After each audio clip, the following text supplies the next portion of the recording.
Hi there. I'm just wanting to do a video, and I just got up. I usually wake up quite early, 7, 8, 9ish, but when I was younger, it was about 4 o'clock in the afternoon. And the reason that was is because I was very depressed. I used to go to my bed very, very depressed. Think self-destructive thoughts, and I'd pretty much want to die in my bed. Sleep forever when you're like that. But obviously this awakening came, but it came because I chose for it to come. It was a situation where I sat down one day and having enough, and that's what it is. It's a conscious and subconscious decision to spiritually awaken. And that's what it was. I sat down one day and then everything changed. It was like a within power coming through me. Your soul, because what's happened is you've just decided, I've had enough, right? And then when you really have had enough, I mean when you really mean it, that's when you awaken. That's basically how it happens. You've got to really have enough though. But when a person has enough, and you can't push people too far. And that's pretty much what happened to me. Life pushed me too far, and then had enough. But people can go two roads. So some people might spiritually awaken, but some people kill themselves. And so, but that's not the answer, to kill yourself. But there are some people that probably are faced with that situation, but instead of awakening, but you've got to realize that, you don't have to kill yourself, because even if you do that, then you're still stuck with you can't escape your feelings. Feelings is what we are. And that's the thing. And this is why I do these talks, even though sometimes in the past I was ignored or not known.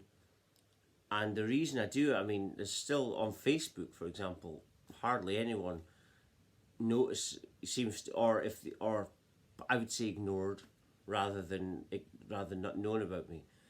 But on Twitter was like that before. I've now got some followers on YouTube. I've got 12 in all on YouTube.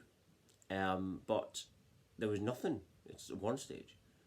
And Instagram, got a few people in there, but the people that know about me are people that have been on this journey. It's people that are like going to events, people that, so, and that's where it's all about. That's why I don't try and reach out to get followers that aren't interested in what I'm talking about, because they're going to be my haters. I want any followers of mine, I want to be friends. This is why I changed my Facebook account lately, so that people can't follow me. I don't want followers, I want friends. Right? I'm not interested. Nor should anyone need likes. Why does people talk about narcissists, for example. Big thing, everyone repeats it now. But aren't we building a narcissistic society? With all the internet stuff and all this kind of stuff with the social media, isn't that building a narcissistic personality? A personality that is really needy, and if they don't get the likes and comments they want, they get depressed. Why do you need a comment or like to be liked, to like yourself? That's what I was thinking about the other day. And obviously, awakening, like I say, anyone can awaken themselves. You listen to your soul, that's it. You just let your feelings guide you. That's it. Heart-based living. But I think you've got to feel, like I say all the time and earlier in the video, that you've got to feel a certain level of depression before you have that point where you've had enough. But like I say, some people kill themselves, but that's another choice. Everything's a choice. But you got to understand that you can awaken yourself also.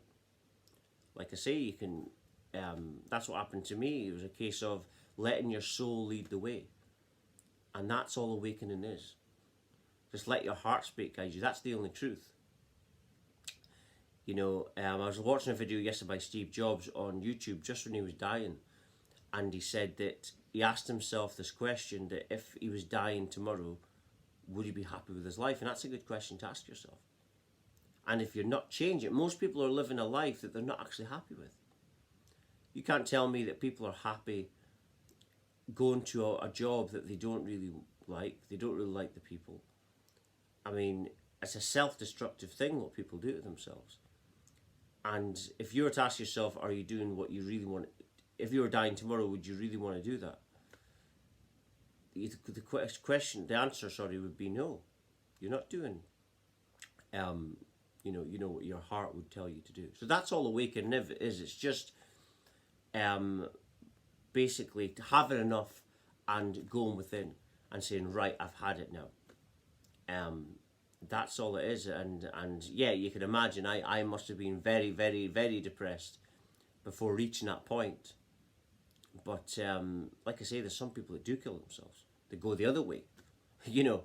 And I'm trying to get it out there that you don't have to do that. You can awaken yourself. Just let your soul guide you. Stop trying to think about the answer all the time. And let your soul lead the way. But, you know, I also want to talk about twin flames. And there's only one. There's a lot of people in the spiritual path that actually are obsessed with this stuff. And they actually get a so-called twin flame. And then, oh, this is not the twin flame. No, this is the one. It's a bit stupid. All the twin flame thing is basically when you awaken, this is a relationship that happens to people when they're in very high ascension processes after a spiritual awakening. And it doesn't happen all the time, because a twin flame thing is just showing you that everything's your mirror, that everything's you, right? That's all it is. People don't understand that, and it's the same with everything. And Kundalini, for example, all these divine things are all connected. And they're all just names for the same thing. And when you Kundalini energy or divine sexual energies, there is no snakes.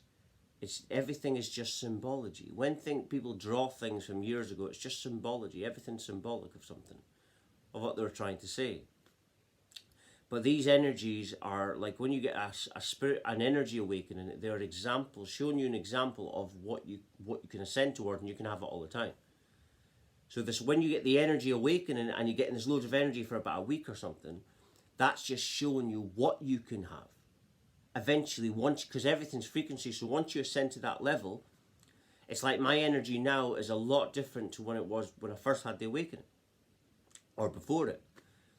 And that's because you've healed, and as you heal, you enter this infinite well of energy, and different types of energies. Because you're basically, as you're correcting your emotions, you're healing, you're tapping into these divine powers, you see. And when you go deep enough and you tap into the infinite light, the life force, the core, which is these sexual powers that people are talking about. But people get confused. They actually think they only experience it in awakening. But the awakening, like I say, it's showing you what you can have. And then your job is to heal and to ascend towards this. And everything is within you.